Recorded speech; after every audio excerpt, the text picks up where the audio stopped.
Hello everybody, today we'll talk about how to fix or how to solve Roblox. You don't have permission to access. To know how to fix or how to solve Roblox, you don't have permission to access. You should just go to settings.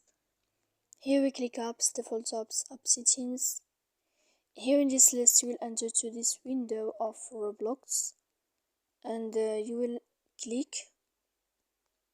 Sorry, we'll search about it until you will find it here. Then we click for stop. After that we click storage.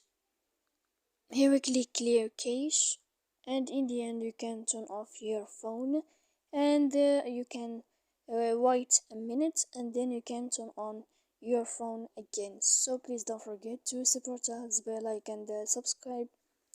See you next time in another video, and thank you for watching.